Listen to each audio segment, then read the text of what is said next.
Let's be real, we've all rage quit at a game at least once in our life. As an esports coach, tilting is a common pain point from a good amount of my clients. Tilting is generally known in the gaming scene as a combination of frustration, rage, and emotional instability that causes the player to play significantly worse. It doesn't matter what game you play, Smash Ultimate, Valorant, Wii Sports, if you can't manage tilting, you're more likely to lose, break a controller, or get put on a salty compilation. Today, I'll provide to you why tilting is bad, why it happens, as well as ways to manage tilt in your competitive journey.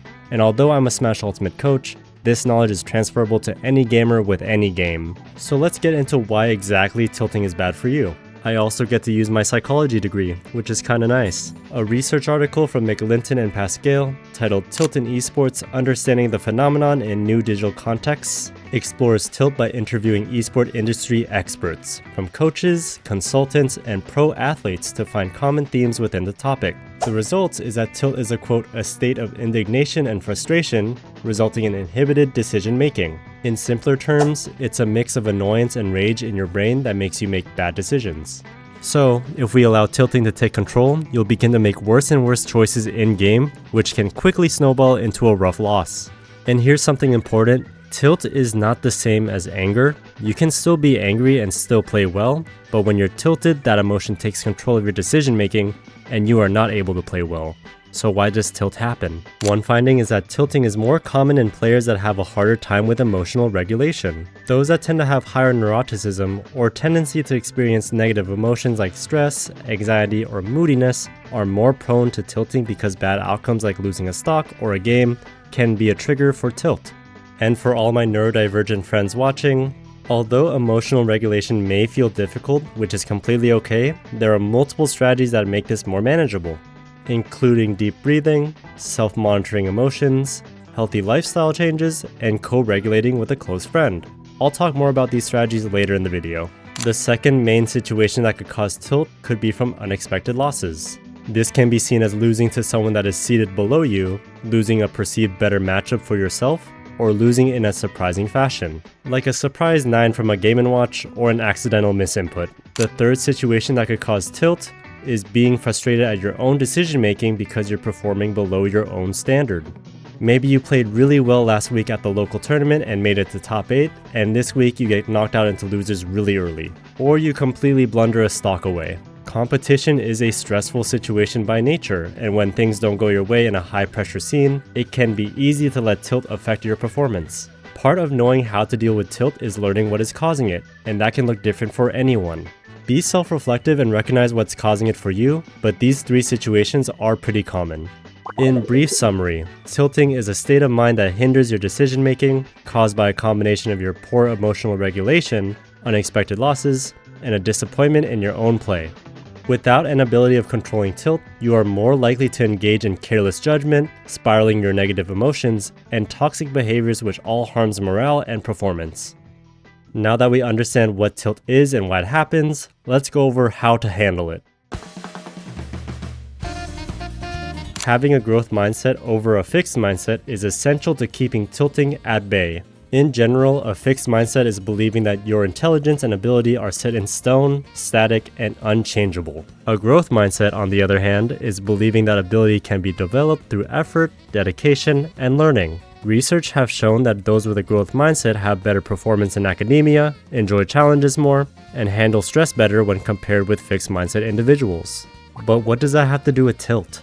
Well, a big component of tilt is emotional regulation, and how your mentality is in a competitive gaming environment is a strong predictor on your likelihood of tilting. Fixed mindset people tend to give up earlier in the face of obstacles, believe that effort doesn't impact their outcome, ignore constructive feedback from others, and feel threatened by other people's success. They think, I'm just bad, instead of thinking, I can get better. This fixed mindset mentality ruins the player's ability to improve and forces a very deterministic point of view. And if negative things happen, they're more prone to accept tilt as a part of gaming. However, with a growth mindset, having a desire to learn allows you to embrace challenges, focus on mastery through smart efforts, implementing feedback from others, and finding inspiration from others' success grants you a greater sense of autonomy and emotional regulation. Unsurprisingly, it's safe to say that a growth mindset mentality helps reduce the chances of tilt.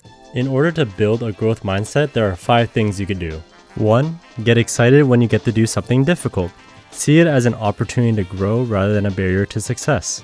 If you're playing against someone with a higher seed than you, don't think, I might as well lose because they're better than me. Think, I'm gonna try my best to cause an upset and mess up the bracket. Always remember that you are capable of taking a set against whoever you play against, and if you manage to take at least 1 stock, that's enough proof that you could take all 3. Number 2 is to celebrate your small wins. Focus on what you did well and reward yourself for that, as appreciating your effort is important to achieving mastery. Say stuff like, I'm getting this combo more consistent now, I'm not SDing as much anymore, even though I lost, I brought it to a pretty close last stock situation.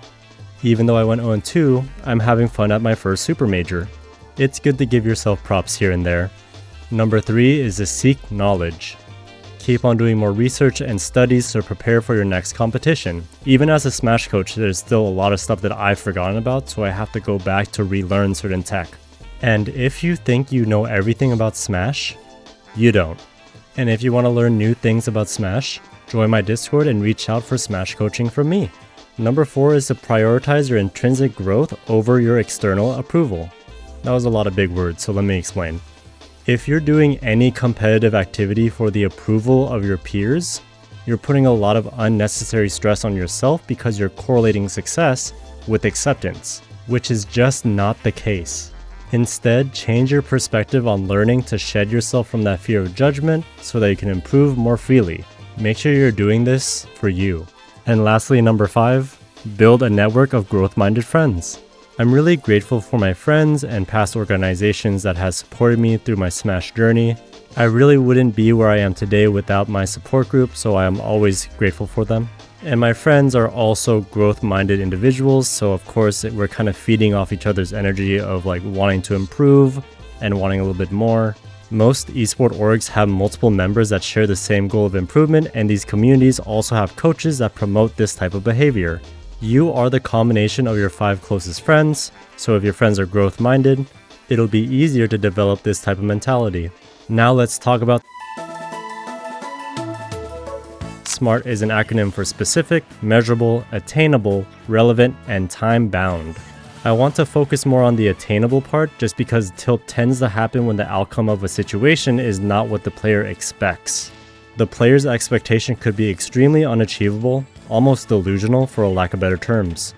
If this is your very first tournament, you should not assume that you'll make it to grand finals.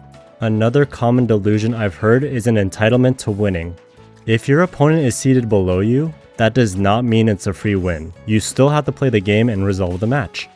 If they get a good read on you, that does not mean to tilt your game away, but rather focus on what's happening in the present and adjust accordingly. And upsets happen all the time, like Twitter still has like live upset trackers for any major that's happening in Smash. To avoid these hallucinations of expectation, setting a SMART goal for yourself in gaming both reinforces growth mindsets and healthy mentalities. By reflecting on what your skill level is and assessing what skills you need to move on to the next level, you can develop efficient goals for mastery. Here's an example. I want to practice Yoshi drag down back air combos by landing 3 different variations against a level 9 CPU within this week to increase my lethality. This goal has all 5 aspects of a SMART goal. It's a specific combo, I'm measuring it by how many times I land it, it's attainable because it's not outside my skill level but it's still a little challenging, it's relevant by giving my Yoshi more options when cleaning up stocks, and it's time bound by giving myself a week to work on it. As you complete these SMART goals, reassess your skill level and create new SMART goals to push yourself past your comfort zone. And again, these goals should be difficult to do, but not impossible. Maybe this week you went 2-2 in bracket, next week you want to go 3-2 in bracket. The last thing that I want to bring up today is the use of pre-game rituals and mid-game affirmations to keep your concentration. When you see a gamer tilting, you could see them slamming the desk, throwing their controller, and even throwing some profanities. All of these are maladaptive, inviting more tilt into your mind, and to be honest, it's pretty unattractive. The point of this pre-game ritual is to reduce variability in your training days and do whatever you need to do to prepare for practice or a tournament. Having a system can train your mind and body to prep for whatever challenge you're facing. It could be as simple as having a stretching routine, a nice cup of tea to wake you up, a specific type of food, making sure all the chores are done for the day. After you check off everything on your list, you feel good and ready to tackle the day with your SMART goal in mind. Now let's talk about your mid-game affirmations. In a game like Smash, you have a little bit of downtime when you lose a stock because of the invincibility platform, around like 5 to 6 seconds. You might let negative thoughts rush into your head like, this character is so stupid to play against, this game is broken, my opponent isn't even that good. These are all external statements that are very fixed mindset, blaming it on something outside of your control. Instead, to help you have good control over your temper mid-competition, remember true affirmations focusing on your strengths. Helpful examples in Smash could be, I'm a smart player, I play better day by day, I'm calm and collected, I'm not worried about what others think of me, I already farmed a clip off this guy. It doesn't matter if these affirmations sound corny or not because it's in your brain, but what does matter is stopping you from tilting by reminding yourself about the reality of your game. And if you stay present, you won't tilt. Tilt isn't just something you get over. It's something as a professional you train through. With the right mindset, goals, and habits, you can keep your cool and perform your best even when things get rough. If this video helped you, or if you want to help a fellow gamer, comment down below how you handle tilt, and that advice could really help someone. And if you want to support the channel for free, please consider subscribing. Want to see what a tier list looks like when I delete the A button? Check it out right here.